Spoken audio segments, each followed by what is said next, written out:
Greetings to you this day. This is Michelle Strickland, and I'm coming to you today with a daily devotional. I'll be coming out of the second book of Samuel, chapter 1, verse 1 through 27. Choose God this day. The bad guys, they sin. The good guys, we sin. We all sin. It's whom you serve. You don't have to be perfect, but that doesn't mean that you don't have to deal with your consequence, good or bad. None of us get away from that, you know.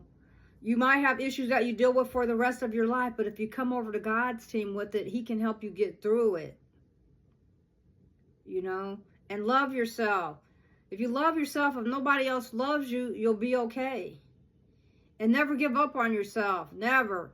If you lost everything you have, if you have yourself, you have everything. You can always rebuild.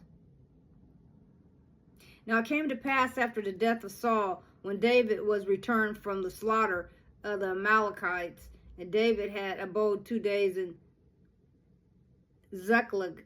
Sorry if I'm not saying the names correctly. It came even to pass on the third day that, behold, a man came out of the camp from Saul with his clothes rent and earth upon his head. And so it was, when he came to David, that he fell into the earth and did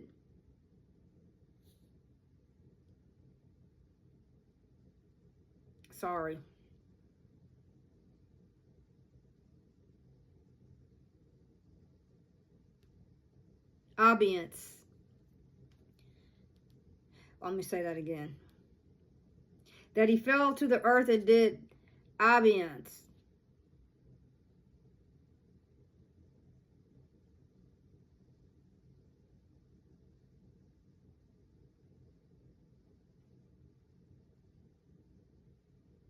That's a word. I've seen that word before.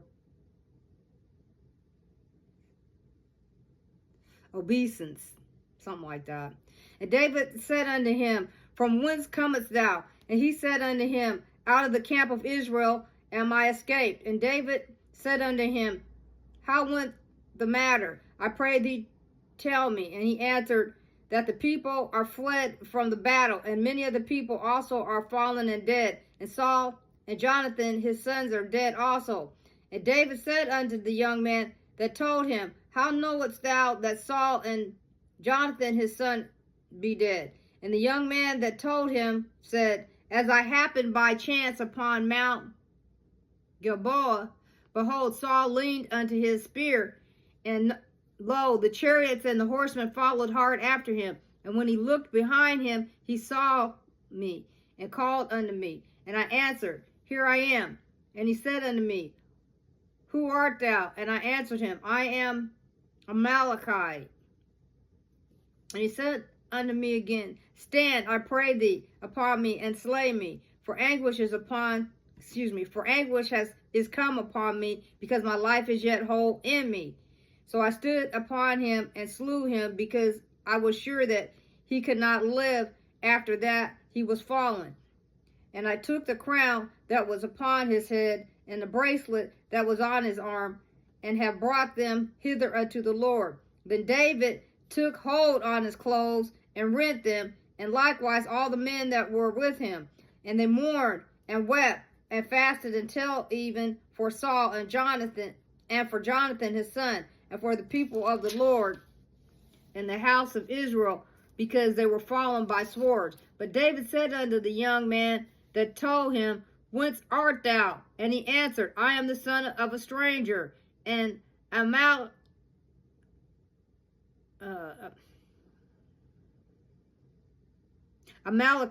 Let me say that again. And he answered, I'm the son of a stranger, and Amalekite. And David said unto him, How wast thou not afraid to stretch forth thine hand to destroy the Lord's anointed? And David called one of the young men and said, Go near and fall upon him. And he smote him that he died. And David said unto him, Thy blood be upon thy head, for thy mouth hath testified against thee, saying, I have slain the Lord's anointed. And David lamented with lamentation over Saul and over Jonathan his son. Also he bade them teach the children of Judah the use of the bow. Behold, it is written in the book of Jashar, the beauty of Israel is slain upon thy high places. How are thy mighty fallen? Tell it not in Gath, publish it not in the streets of Ashkelon, lest the daughters of Philistines rejoice, lest the daughters of the uncircumcised triumph. You mountains of Gilboa, let there be no dew, neither let there be rain upon you, nor fields of offerings, for there the shield of the mighty is vilely cast away, and the shield of Saul, as though he had not been anointed with oil. From the blood of the slain, from the fat of the mighty, the bow of Jonathan turned not back, and the sword of Saul returned not empty. Saul and Jonathan were lovely and pleasant in their lives, and in their death they were not divided. They were swifter than eagles, they were stronger than lions. Ye daughters of Israel, weep over Saul, who clothes you in scarlet and other delights, who put on ornaments of gold upon your apparel. This is talking about King David, and when he was, having an issue with Saul.